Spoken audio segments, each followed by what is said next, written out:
Bueno, muy buenos días, tengan todos. Que el Señor les continúe bendiciendo grandemente. Hoy ya llegamos a un punto en donde pues vamos como a la mitad del camino, casi.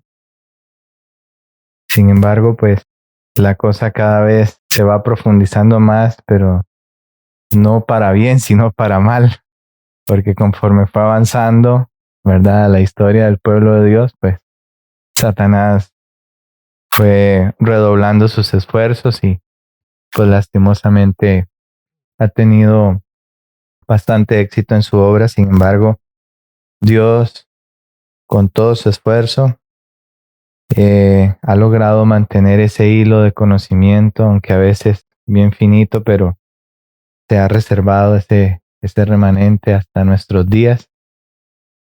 Y de una forma milagrosa, pues ha logrado preservar los principios, ¿verdad? Una luz que alumbra, y gloria al Señor por eso. Así que vamos a pedir ahorita la luz del entendimiento para comprender.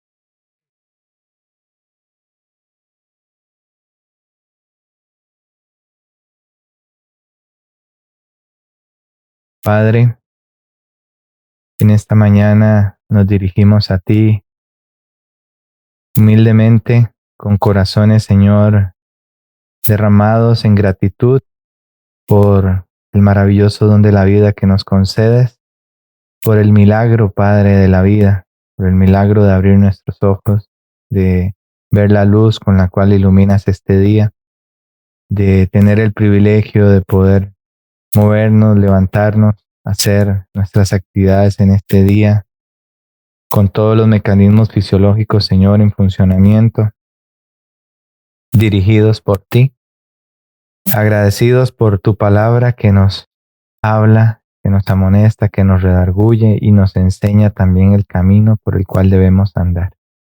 Ayúdanos en esta hora, que la luz de tu palabra pueda brillar en nosotros, el entendimiento, Señor, agudizado por la obra de tu Espíritu Santo en nuestra vida, pueda ayudarnos a comprender cuáles son tus caminos, cuál es la senda angosta que debemos recorrer con gozo y alegría, puesto los ojos en Jesús, el autor y consumador de nuestra fe. Padre, danos credibilidad en tu palabra y ayúdanos, Señor, a quitar todo prejuicio y toda idea preconcebida que podamos tener, y que sea ella la que únicamente hable a nuestros entendimientos. En el nombre de Jesús lo pedimos. Amén y amén.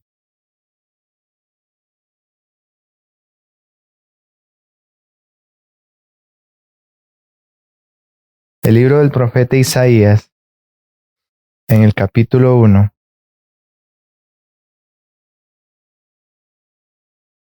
dice algo que es un poco fuerte.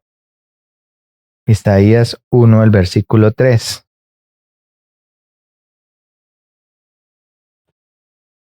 Dice: el buey conoce a su dueño, y el asno el pesebre de su señor. El buey conoce a su dueño, y el asno el pesebre de su señor. Pero ¿qué pasa con Israel? Israel no conoce, y mi pueblo no tiene entendimiento. Y si queremos profundizar un poco más,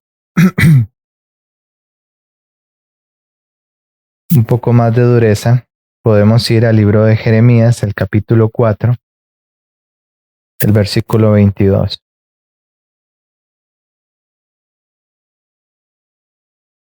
Jeremías 4:22 dice: porque mi pueblo es necio.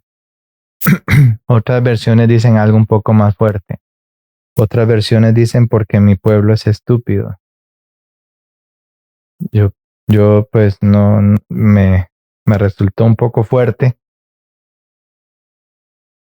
esas palabras, porque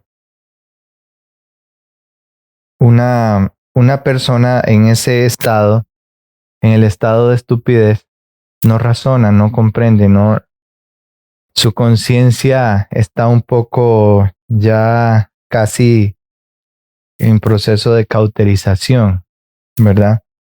O sea, a tornarse insensible a toda voz del cielo.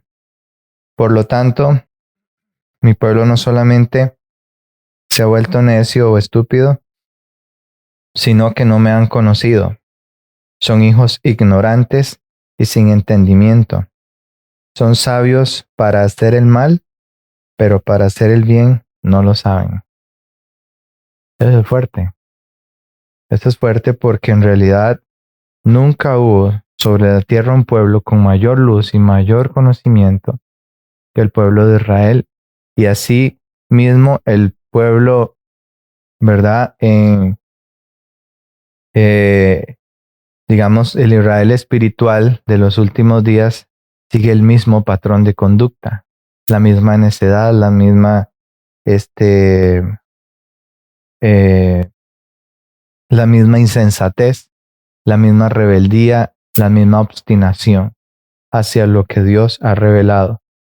Y siempre le ha gustado seguir la inclinación de sus propios caminos, lo que creen que es mejor, porque Dios es lo que va a ayudar a tu obra. Sin embargo, el Señor nos está llamando y como leíamos en el Salmo 32, en el versículo 8, el Señor dice, te haré entender. Salmo 32, 8 y 9.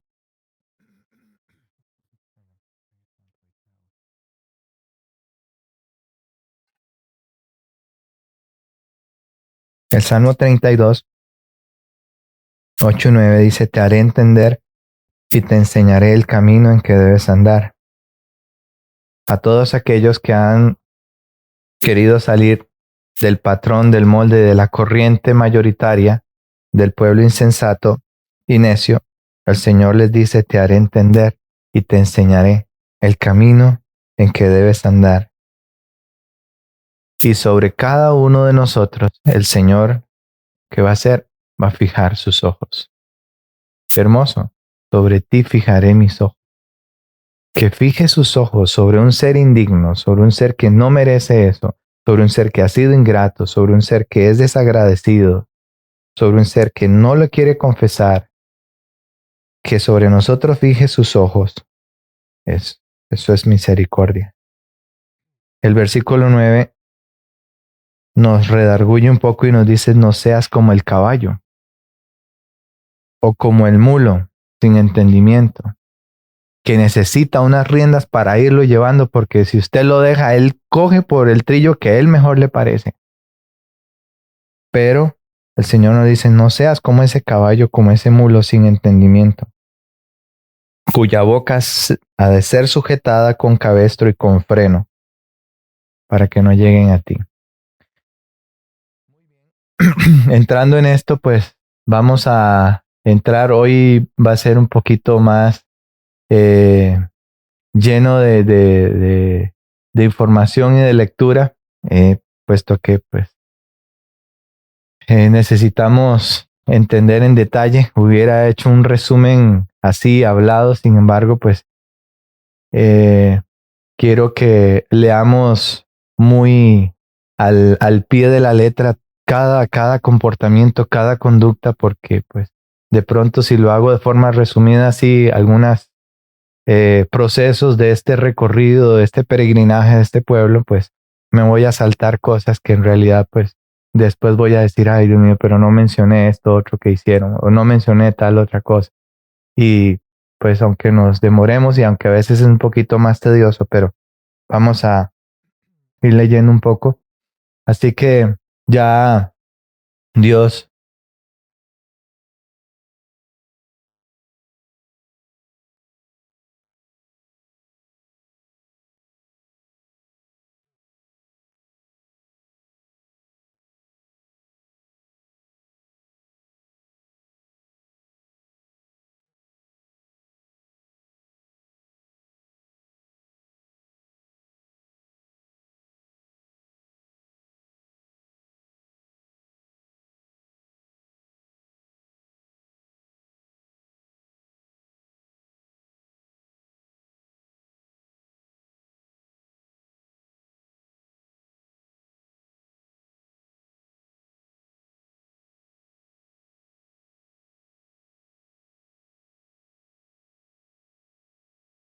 dice la educación cristiana.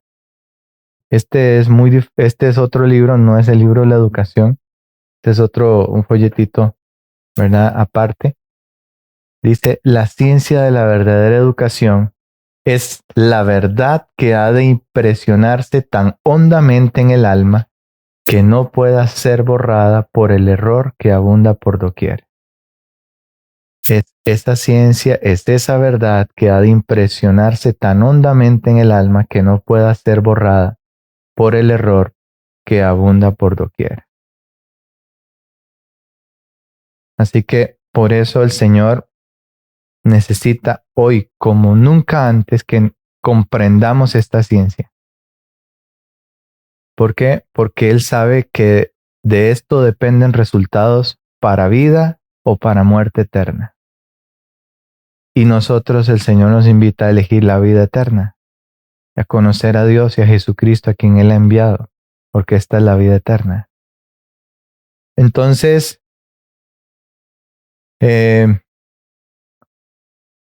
vemos que Dios le da una orden a Moisés, le dice en Éxodo 3:12, yo seré contigo, esto te será por señal de que yo te he enviado.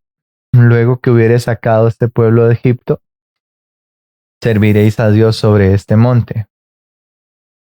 Y partieron, dice del Éxodo 12:37, los hijos de Israel de Ramsés hacia Sucot, como 600,000 hombres de a pie, sin contar los niños. Así que se cree que era un aproximado en total de más de 2 millones de personas. Entonces esto ya sale de un número muy a lo que era la escuela patriarcal, por ejemplo, ¿verdad? De Abraham, ¿verdad? De apenas 1,000.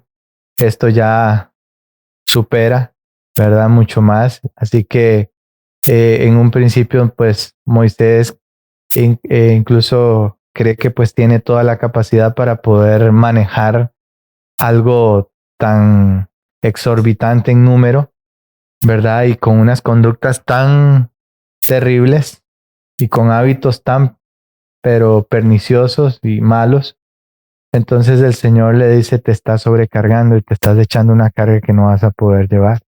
Tienes que empezar a delegar funciones, a delegar cargos y responsabilidades porque este número no es para manejarlo una sola persona.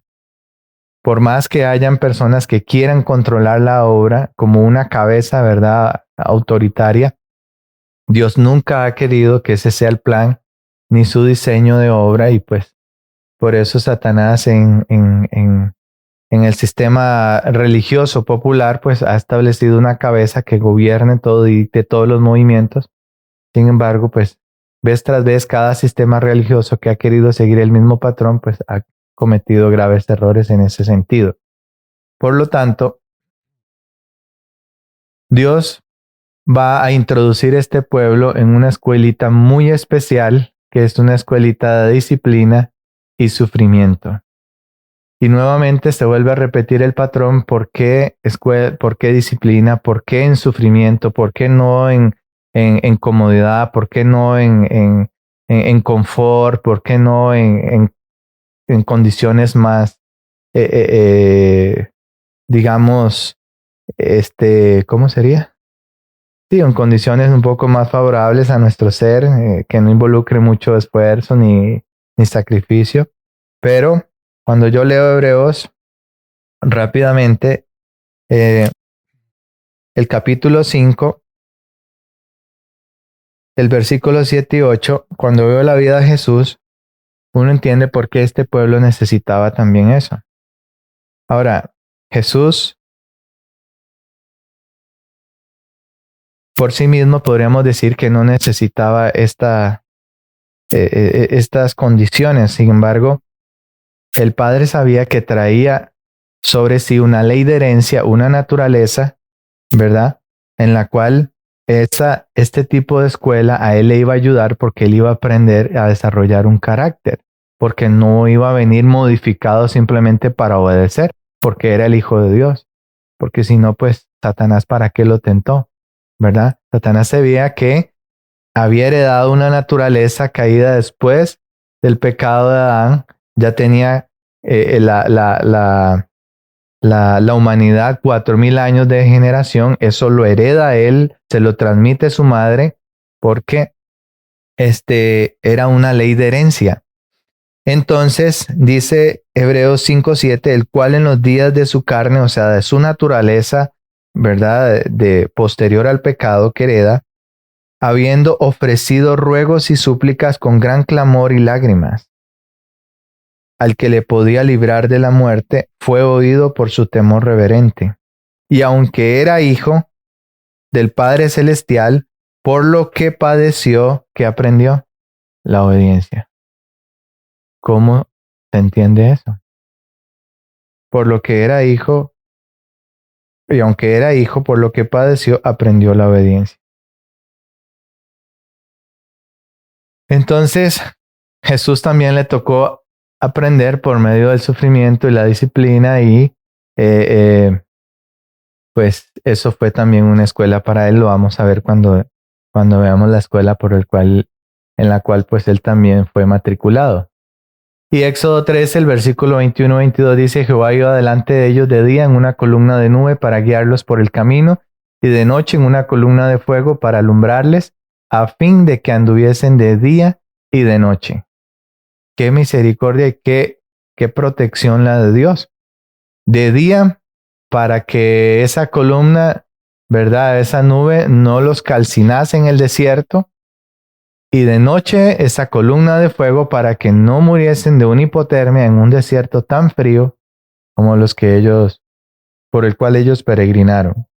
Nunca se apartó delante del pueblo la columna de nube de día, ni de noche la columna de fuego. Entonces ahora nos vamos a adentrar ya, una vez que Dios da el toque de salida, el pueblo sale, llega a unas instancias donde se topa con su primer prueba. Viene un ejército de Egipto tras ellos, están muy cerca, y lo único que ellos ven al lado y lado son montañas rocosas grandes y enfrente un gran mar. Cualquiera podría decir, hasta aquí llegamos. Qué desgracia, para eso nos sacaron, para venir a morir en esta playa. El capítulo 26 de Patriarcas y Profetas, que vamos a ahondar un poco más, nos relata ese recorrido que se titula Del Mar Rojo hacia el Sinaí. Durante 3 días de marcha no pudieron encontrar agua. Pero antes de eso, Dios le había mostrado ya una evidencia muy palpable, ¿verdad? Muy inequívoca de que Él era el que estaba al control de su pueblo. Y cuando ya Egipto con sus carruajes se está acercando, el Señor le da la orden a Moisés, y Moisés extiende su vara, Moisés entra y toca, y Dios prodigiosamente parte ese mar en dos, y Israel puede cruzar en seco. Después de cruzar, durante 3 días de marcha, no pueden encontrar agua. Y la provisión que habían traído estaba agotada. No había nada que apagara la sed abrasadora mientras avanzaban lenta y penosamente a través de las llanuras calcinadas por el sol. Ahí ya estaba la escuelita en práctica y empezaban las pruebas para este pueblo. Esta escuela nos va a enseñar a nosotros a concientizarnos de que debemos desarrollar una fe, como dice la inspiración, capaz de soportar cansancio, demora y hambre, y hasta sed, y no desmayar, porque en los momentos de mayor premura y mayor necesidad es cuando Dios obra su milagro, y nos va a probar, y quizás va a dar un tiempo en donde el hambre apremia, la sed, ¿verdad?, se hace sentir. Y Dios está esperando a ver cuál va a ser la reacción nuestra, ¿En quién nos vamos a refugiar en este momento? ¿A quién vamos a clamar? ¿O si vamos a murmurar como lo hicieron ellos? Entonces, Moisés, que conocía esa región, sabía lo que los demás ignoraban. Imagínense, 40 años en esas regiones. Moisés había recorrido eso para arriba y para abajo y ya conocía dónde había agua amarga, dónde había agua dulce, qué cosas se podían comer de allí, qué cosas no se podían comer, por dónde estaban las fieras más peligrosas, por dónde podían avanzar, ¿verdad? De forma más tranquila, todo eso. Y Moisés, que conocía esa región, sabía lo que los demás ignoraban, que en Mara, el lugar más cercano donde hallarían fuentes, el agua no era apta para beber. Y con gran ansiedad observaba la nube guiadora. Con el corazón desfalleciente oyó el regocijado grito, agua, agua, que resonaba por todas las filas. Qué alegría, me imagino, y qué felicidad, y cómo corrieron tras esas aguas ese pueblo. Y dice que los hombres, las mujeres y los niños con alegre prisa se agolparon alrededor de la fuente, cuando he aquí un grito de angustia salió de la hueste. El agua es amarga. El agua es amarga, no se puede tomar. ¡Qué chasco! Este chasco fue el mismo por el cual Dios hizo pasar a su pueblo en 1844. Es un poco de historia. El agua fue amarga. Jesús no vino. Pero Dios había dicho que ese librito iba a ser dulce, ¿verdad? Esa experiencia iba a ser dulce, pero a la vez iba a ser un poco amargo en su vientre. Había escasez de hierba también en el desierto y sus rebaños comenzaban a disminuir. Ahora me imagino que empiezan algunos animales a morir. ¿Cómo podía suministrarse alimento a esta enorme multitud? Era un gran cuestionamiento. ¿Cómo se iba a poder suministrar alimento a esta enorme multitud? Fue una de las preguntas que también los discípulos le dijeron a Jesús. ¿Cómo vamos a alimentar a toda esta multitud, Señor? ¿Y qué es lo más fácil? Despídalos, que vaya cada uno para su casa, porque nosotros no tenemos. Nosotros no tenemos ni plata ni nada. Recuerde que usted nos dijo que en esta empresa no iba a haber cheque ni un salario fijo, así que nosotros no tenemos nada. ¿Ok? ¿Y cómo lo vamos a alimentar? Ahí se empezaba a manifestar la orfandad. Pero él dice que las dudas se apoderaron de sus corazones y otra vez murmuraron. Hasta los jefes y ancianos del pueblo se unieron para quejarse contra los caudillos señalados por Dios. Ojalá hubiéramos muerto. Ojalá hubiéramos muerto por mano de Jehová en la tierra de Egipto, cuando nos sentábamos a las ollas de las carnes, cuando comíamos pan en hartura, pues nos habéis sacado de este desierto para matar de hambre a toda esta multitud. ¡Qué desgracia! Venir a morir en un desierto cuando allá, con todo y la opresión, con todo y la tiranía de ese imperio, comíamos pan en hartura, nos saciábamos y las ollas de carne no nos faltaban. Y el pueblo siempre le ha llamado la atención las ollas de carne. Le ha sido difícil desprenderse de las ollas de carne y de los puerros y las cebollas de Egipto. Digamos, el Señor les había prometido ser su Dios. Dios tenía un propósito, hacerlos su pueblo y guiarlos a una tierra grande y buena. Dios ya les había dicho eso. Dios tiene una tierra para nosotros que es grande y que es buena. No debemos desesperarnos. Dios tiene algo bueno. Debemos clamar y debemos orar. Y debemos ayunar también para que su brazo poderoso hoy se mueva mucho más rápido porque el tiempo está muy cercano. Pero siempre esta gente estaban dispuestos a desmayar ante cada obstáculo que encontraban en su marcha hacia aquel lugar. De manera maravillosa los había librado de su esclavitud de Egipto para elevarlos y ennoblecerlos y hacerlos objeto de alabanza en la tierra. pero era necesario que ellos hicieran frente a dificultades y que soportaran privaciones. Porque donde Dios dé todo lo que nosotros pidamos insofactamente, eso no nos va a ayudar a desarrollar fe y a desarrollar constancia. Porque simplemente Dios, digo, dame esto y Él de una vez, pum, me lo va a dar. Muchas veces no va a actuar así y muchas veces va en el silencio a trabajar en nosotros. Pero en el silencio y en donde nosotros creamos que se ha olvidado de nosotros y que no nos está escuchando, en el silencio es donde Dios hace sus obras más hermosas.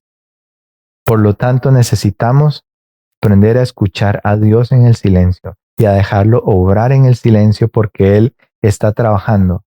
Entonces, todo esto era necesario con un propósito muy noble, el que ellos hicieran frente a dificultades y que soportaran privaciones.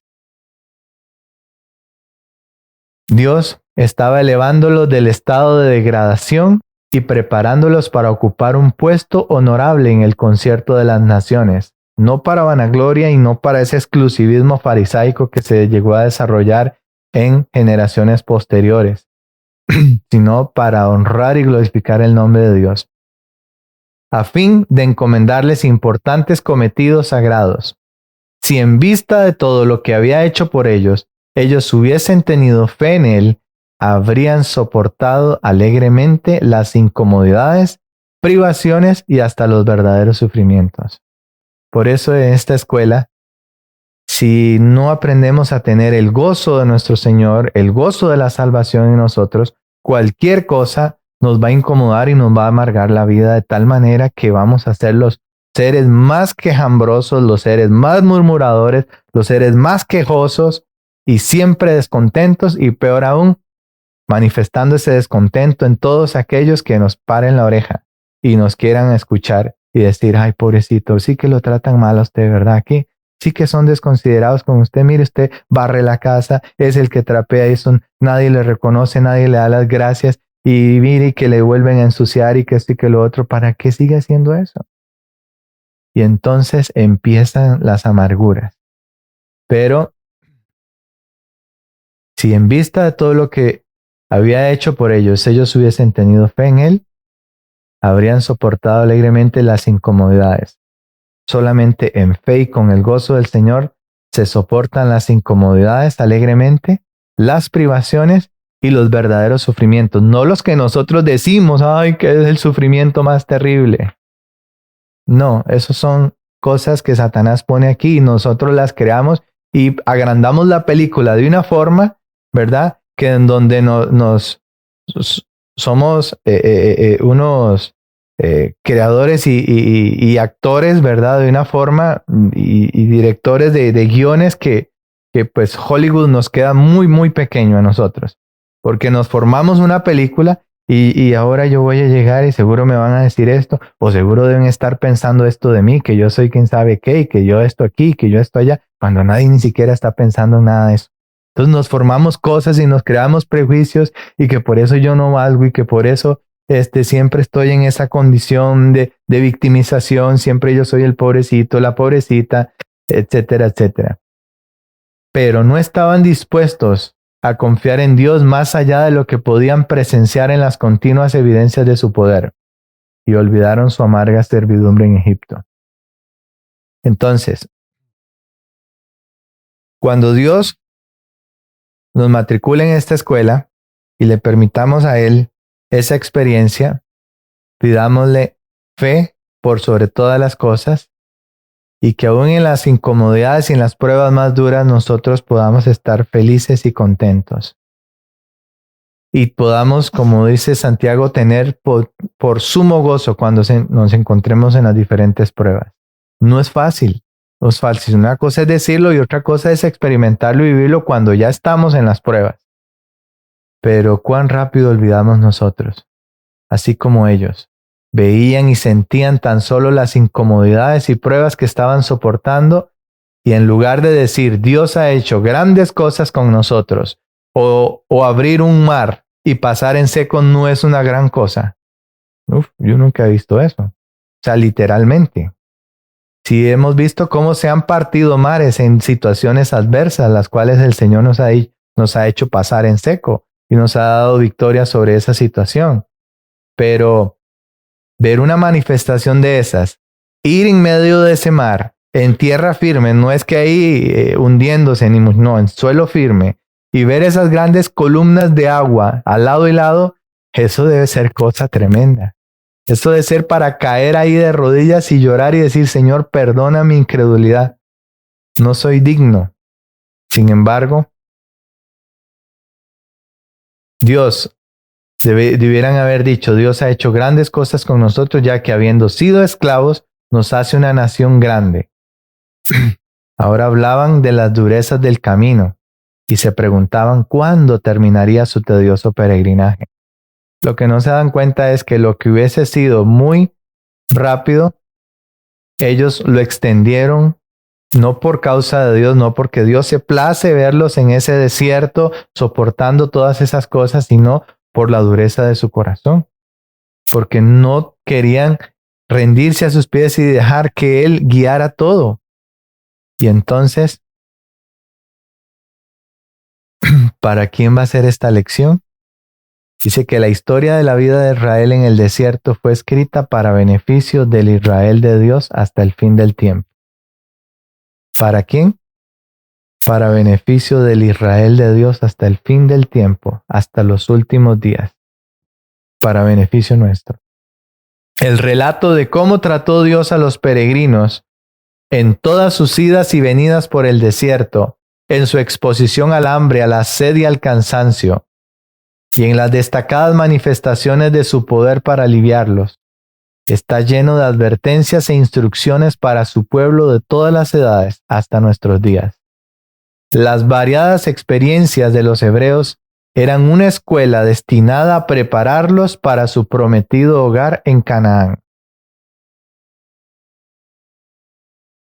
Por eso, Dios quiere que su pueblo de estos días repase con corazón humilde, cada uno de nosotros, con un corazón humilde y dócil y un espíritu dócil, repasemos las pruebas a través de las cuales el Israel antiguo tuvo que pasar para que le ayuden en su preparación o para que más bien nos ayuden en nuestra preparación para la Canaán celestial. Porque no seremos introducidos allá quejambrosos, ni amargados, ni murmuradores, ni descontentos siempre, ni con ira, ni con nada de esas cosas.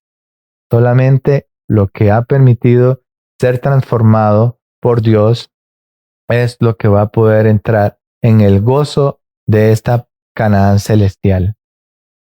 Todos aquellos que como este pueblo se comporten de esa manera serán dejados en el desierto, perecerán con las serpientes de este mundo.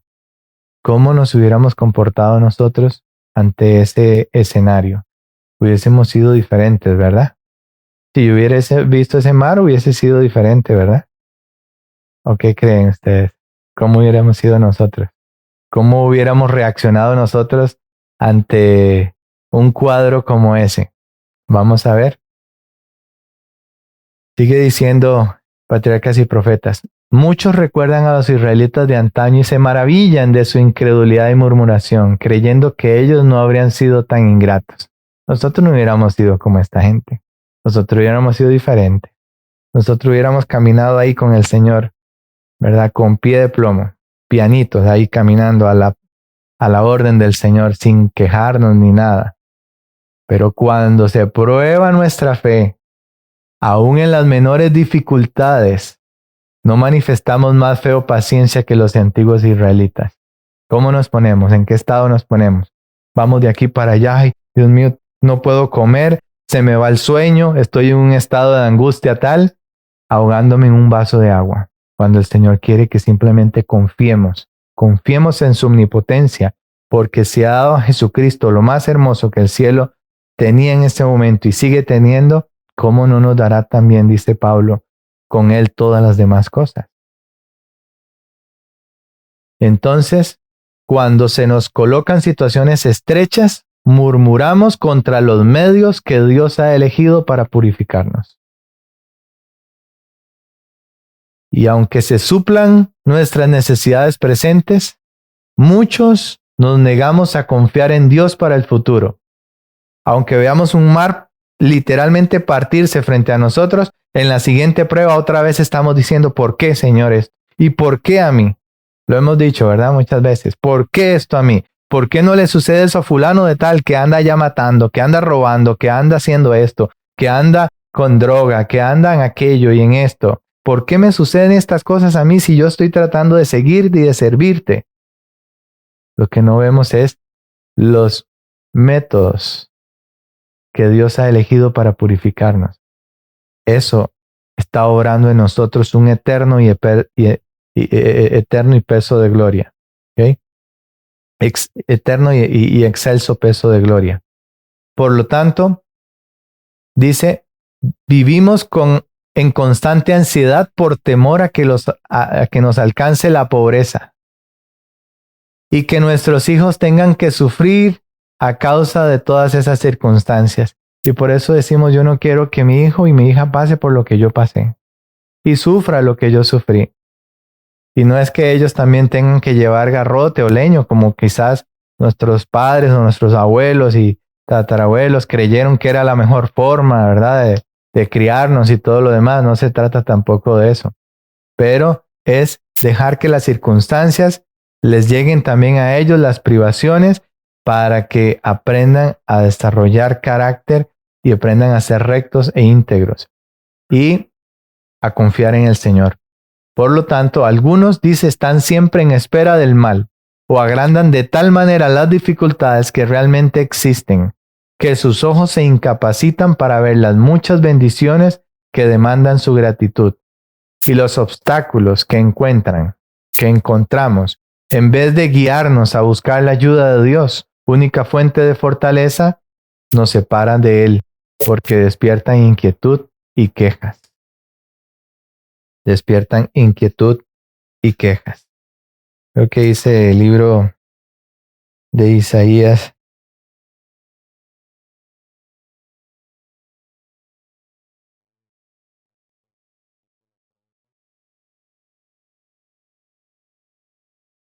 Isaías el capítulo 30, versículo 15.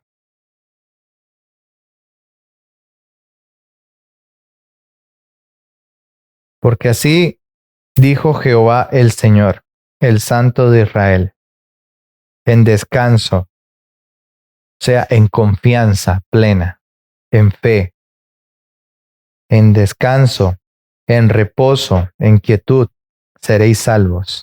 En quietud y en confianza será vuestra fortaleza. Y no quisisteis. Antes dijimos, nosotros vamos a actuar conforme nosotros creemos que esto debe solucionarse. Señor, estoy en una situación difícil ahorita y por lo tanto lo mejor que puedo hacer es enjaranarme en esto, enjaranarme en lo otro o ir a ver si el banco me presta o la financiera me ayuda porque tú para mí no puedes proveerme lo que yo necesito en este momento. Y así con diferentes otras pruebas.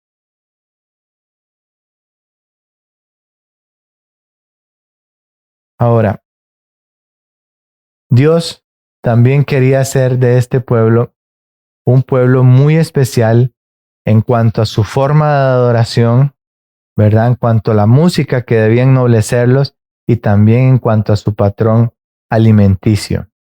Por lo tanto, Dios, antes de revelarle los sagrados oráculos, los sagrados preceptos de la ley, quería transformar la mente de este pueblo que venía cargado y venía embotado con cuestiones muy malsanas de Egipto, porque en Egipto no es que comamos lo más sano, ¿verdad? En Egipto nos alimentamos muy mal, pero ahora el Señor en su camino, en su escuela, nos va a dar una dieta especial que nos va a ennoblecer y nos va a hacer comprender aún mejor sus preceptos.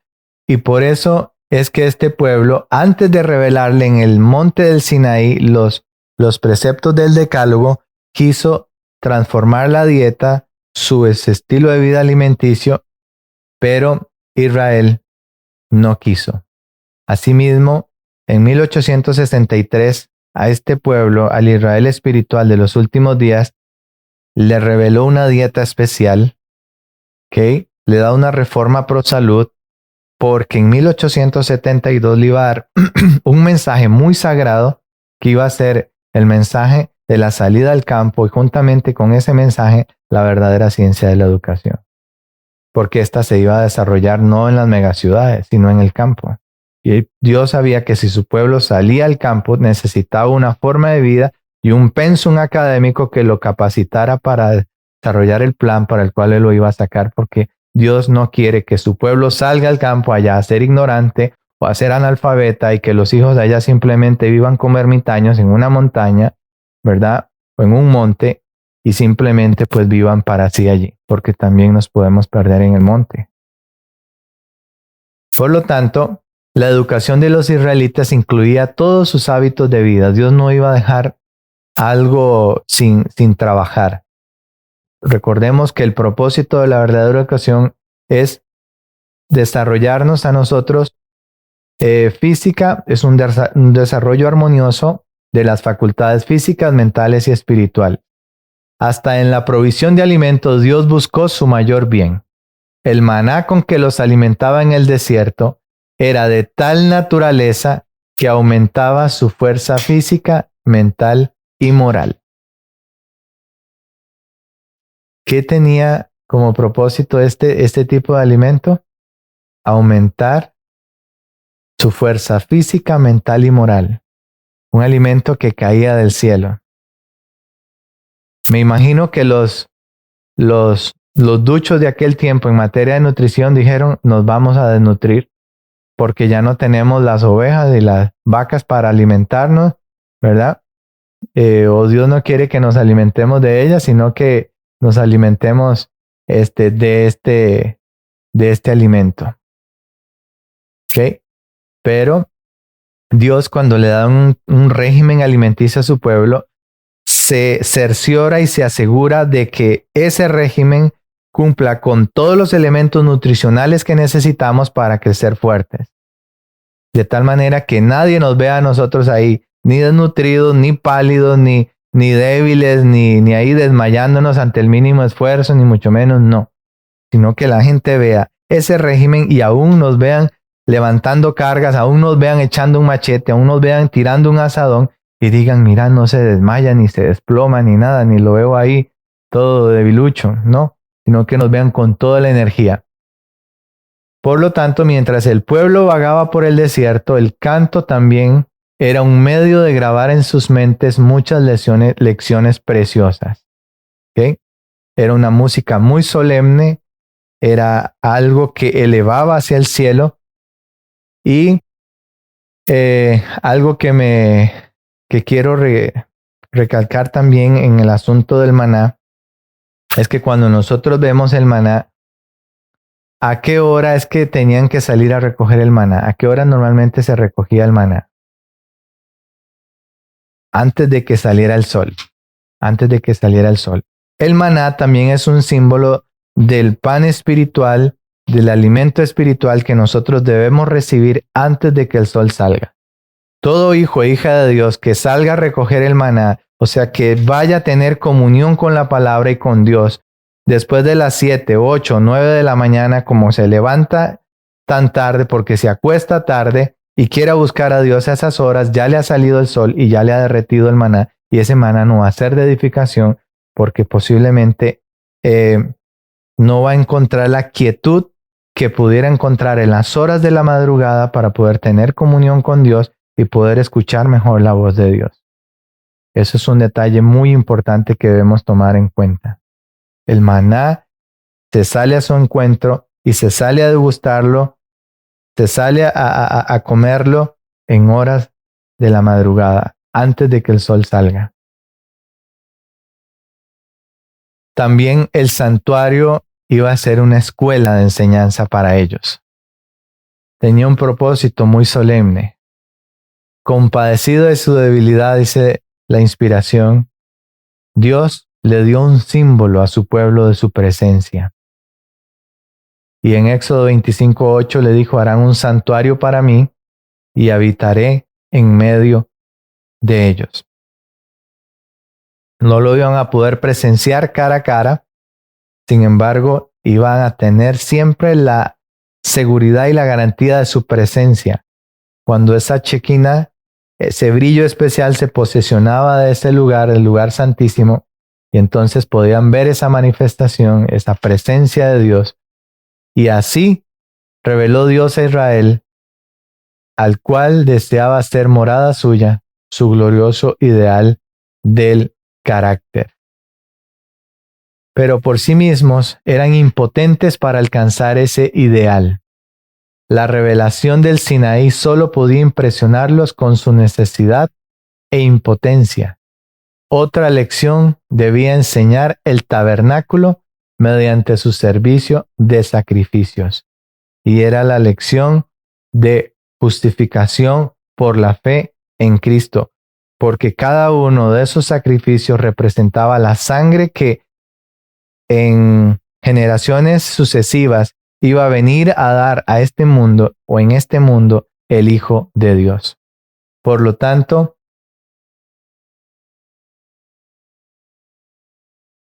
Satanás quiso oponerse a ese sistema de sacrificios, y cuando Moisés y Aarón, dice Éxodo 10, 8 y 9, volvieron a ser llamados ante Faraón, él les dice: andad, servid a Jehová vuestro Dios. ¿Quiénes son los que han de ir?, pregunta Faraón. Pero Satanás quería lograr algo. Sin embargo, Moisés le dice: hemos de ir con nuestros niños, con nuestros viejos. Los niños no se pueden dejar de lado. Satanás siempre ha estado detrás de los hijos una vez que nazcan para ir tras ellos y darle muerte. Siempre ha estado detrás de ellos. Y hoy día Satanás ha dado un plan que va detrás de los hijos para que una vez que nazcan, él los bombardea con toda esa ideología o esa filosofía educativa, el cual el hijo hoy tiene que elegir qué desea hacer. Si nació varón, no importa, elija, papito. El sistema educativo le da la oportunidad, lo adoctrina de tal manera que le introduce esa ideología de género tan aberrante que existe hoy día y le dice: usted elige qué quiere ser, niña o niño. ¿Qué quiere ser? ¿Cómo se quiere vestir? ¿Como una niña o como un niño? Entonces, el niño empieza a ser bombardeado y empieza a ser adoctrinado en los sistemas educativos, empieza a ver cosas muy distorsionadas y empieza a crearse una confusión en su mente, de tal manera que Satanás le hace creer en un momento en el cual él se confronta y dice: ¿qué soy? ¿O cómo me comporto? ¿Me comporto como una niña o me comporto como el niño que soy? Y entonces Moisés le dice: vamos con nuestros niños y con nuestros viejos. No te vamos a dejar a ninguno de ellos. Y eso se lo debemos decir a Satanás en el nombre de Jesús. Vamos con nuestros niños y con hasta nuestros abuelos, con nuestros hijos y con nuestras hijas, con nuestras ovejas y con nuestras vacas hemos de ir, porque es nuestra fiesta solemne para Jehová. ¿Y cuál es la respuesta que obtiene? Éxodo 10:24 dice: entonces Faraón hizo llamar a Moisés y le dice: id, servid a Jehová, pero solamente quédense con nosotros vuestras ovejas y vuestras vacas. ¿Qué se proponía Satanás a través de eso? Que no haya el sistema de sacrificios, que no haya mensaje de la justificación por la fe, que no haya sangre en propiciación por sus pecados, que no sea la sangre la que nos recomiende y nos dé el perdón, sino ustedes por sí mismos pueden alcanzar méritos y perdón de Dios y merecen el cielo sin necesidad de matar tantas ovejas y vacas o bueyes o lo que sea.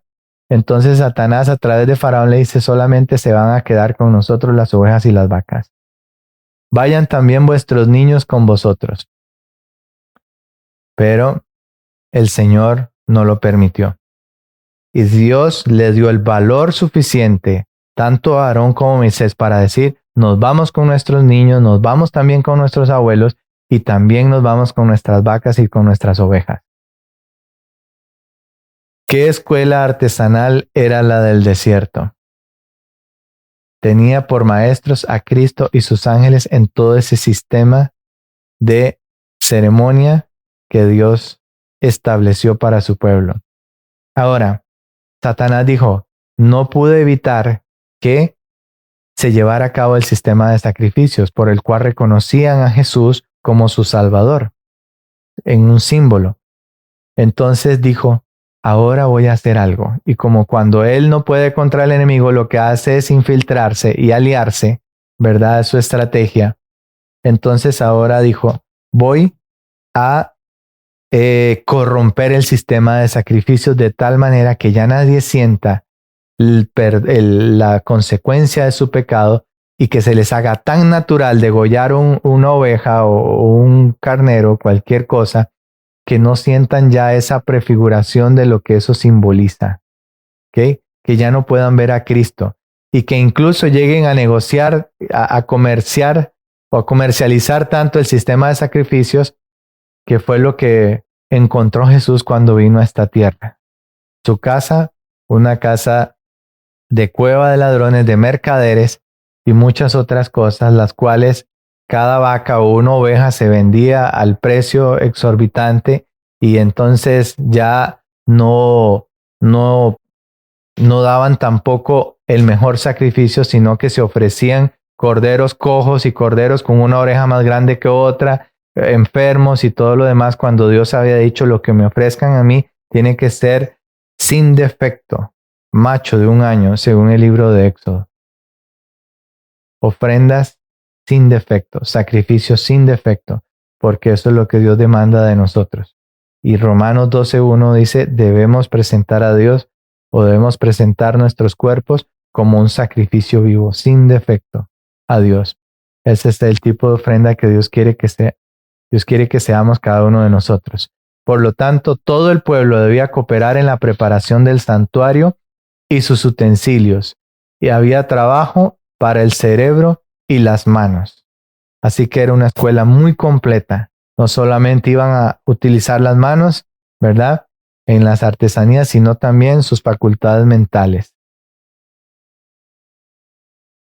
Por lo tanto, esa escuela se convirtió en una escuela de orden y de disciplina.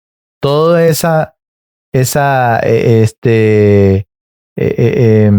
todo ese establecimiento, todas esas posiciones en que estaba cada tribu, ¿verdad?, era un sistema de orden y de disciplina.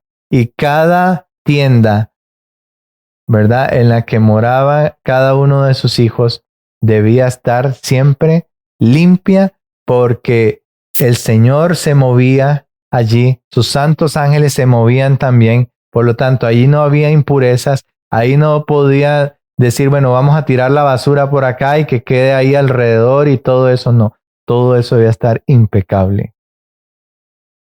Y vamos a ver por qué.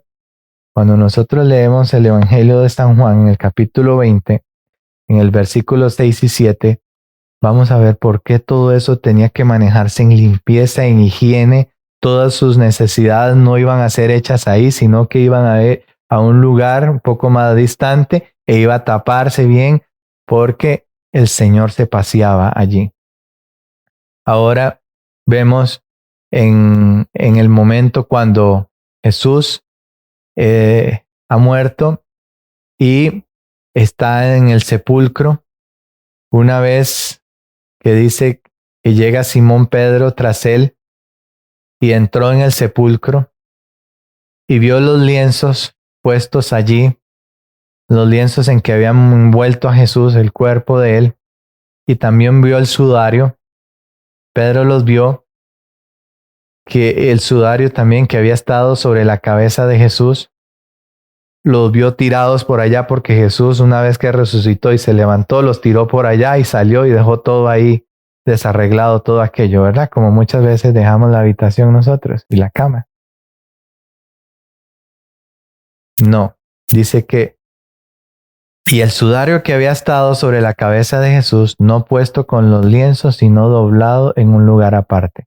Cuando Jesús se levanta, cuando Jesús resucita, Él dobla todo, los lienzos, dobla el sudario, todo lo pone en un lugar bien ordenadito, no se levantó y dejó todo tirado, porque al fin y al cabo, pues ahí lo habían envuelto y eso posiblemente tenía sangre y muchas otras cosas, ¿verdad? Él lo envuelve todo y lo deja bien ordenadito y sale de la tumba, ahora sí, como Dios quería y de forma ordenada y de forma higiénica. Por eso esa escuela era una escuela de higiene, de limpieza, de orden, de aseo, de disciplina, hábitos que muy difícilmente nosotros traemos innatos y que Dios nos tiene que educar para desarrollarlos. Y otra cosa que también era importante, que se le enseñó muy bien al pueblo de Israel, era a tener una economía estricta en todo lo que correspondía a gastos, alimentos y todo lo demás, al desperdicio. Nunca ha sido el plan de Dios que su pueblo sea despilfarrado. Nunca. Marcos 8, el versículo 8, cuando alimentan a la gran multitud, Jesús, una vez alimentada la gente, dice que comieron y se saciaron la multitud, pero les da la orden: recojan de los pedazos que ha sobrado. Y recogieron 7 canastos. Fue tanta la comida que sobró. Pero Jesús no dijo, bueno, como es lo que ha sobrado, ya bótenlo, porque no vamos a comer de eso el día siguiente. No, Jesús le dice, recojan de lo sobrado, y recogieron 7 canastas. Nosotros acostumbramos a botar la comida y a despilfarrar porque decimos, yo no voy a comer de eso al día siguiente, ¿verdad? Por lo tanto, la más estricta economía debe llevarse a cabo y comprar lo necesario. También seguía siendo pues una escuela de higiene y de limpieza, y por lo tanto pues nos enseña a nosotros la limpieza y la higiene en todo el hogar, ¿verdad? Donde hay limpieza, donde hay higiene, donde hay orden en un lugar, allí está Dios, allí están sus ángeles, ahí sentimos paz en ese hogar, dan ganas de estar allí. Hermanos, a veces uno llega a algunos hogares, algunas casas de algunos hermanos, y uno dice, Dios mío, yo quiero salir de aquí huyendo. Es un desastre aquello, es un desorden que uno dice, ¿cómo hacen para vivir acá los hermanos? Pero entonces Dios nos quiere a nosotros corregir, ¿verdad? Y en algún momento, si hemos sido así, Dios nos quiere dar la oportunidad de hacer limpieza, de hacer higiene y de poner todo en orden, porque la presencia del Alto y Sublime está con nosotros. Y no queremos que ningún ángel se retire contristado y triste de nuestros hogares. Se hacían observar leyes higiénicas estrictas que eran obligatorias para el pueblo, no solo por ser necesarias para la salud, sino como una condición para retener entre ellos la presencia del Santo y Sublime, la presencia de Dios. Eso era algo muy importante. Las fiestas de Jehová también tenían un propósito en el sistema educativo, ¿verdad? Y como medios de educación, las fiestas de Israel ocupaban un lugar importante. Y en la vida común, la familia era escuela e iglesia, y los padres eran los maestros, tanto en las cosas seculares como en las religiosas. Pero 3 veces al año se dedicaban unos días al intercambio social y al culto, en lo que a las fiestas solemnes se refiere. También la agricultura se constituye en un elemento importante para la educación, y por lo tanto Dios siempre hizo a su pueblo muy autosostenible, no dependiente de los sistemas de suministros y de abastecimiento, ni de las cadenas de supermercados de su tiempo, ni mucho menos. Dios siempre se placía en darle la tierra a sus hijos para que sus hijos la labraran y la cultivasen y tuviesen allí sus propios alimentos. Por eso dice, por medio de la distribución de la tierra entre el pueblo, Dios proveyó para él lo mismo que para los moradores del Edén, la ocupación más favorable al desarrollo, el cuidado de las plantas y de los animales, labrar la tierra, saciarse de lo que ella producía y tener así su medio de sustento y quizás de ingresos para su manutención. Así que de esta forma vemos un bosquejo un poco resumido de lo que fue la escuela de Israel en el desierto y nos queda como una admonición, ¿verdad? De lo que Dios en favor de su pueblo, pero también lo que Dios tuvo que hacer con todo el dolor de su corazón, que todos los que salieron, ¿verdad? Casi que pues en su gran mayoría quedaron muertos por el desierto, no lograron entrar a Canaán, pero el Señor se reservó sus siervos que sí lograron entrar, ¿verdad? Josué, Caleb, con una descendencia ya muy diferente, ¿verdad?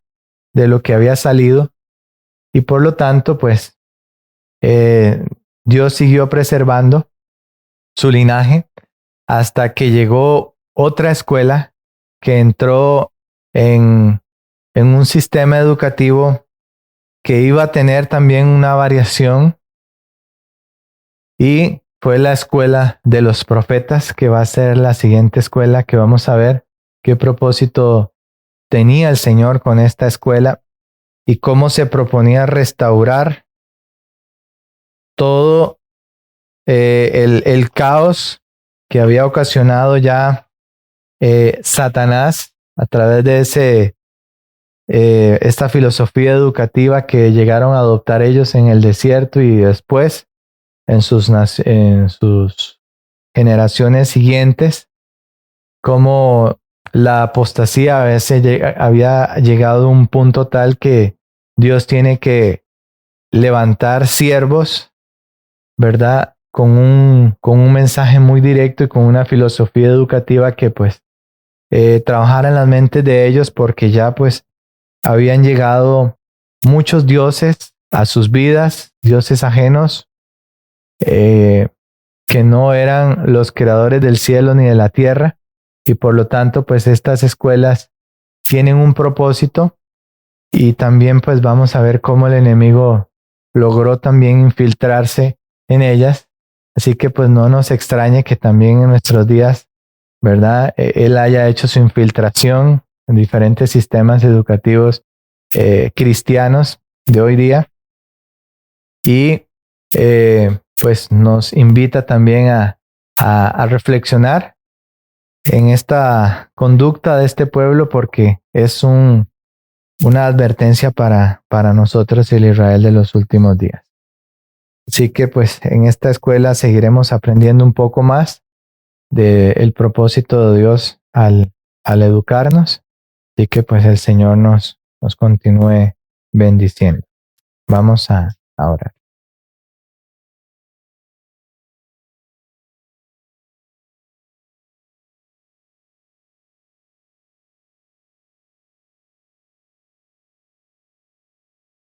Amado Padre, oh Dios, qué privilegio, Señor, es poder conocer la historia, porque se dice que quien no conoce su historia está condenado a repetirla.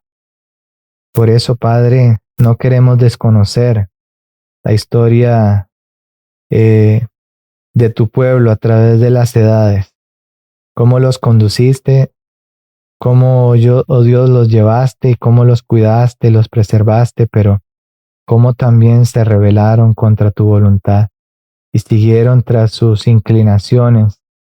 Tú les quisiste dar un sistema de vida diferente al de las naciones que los rodeaban, sin embargo, no quisieron ser diferentes ni en alimentación, ni en vestido, ni en adoración, y también en orden, en aseo, en higiene.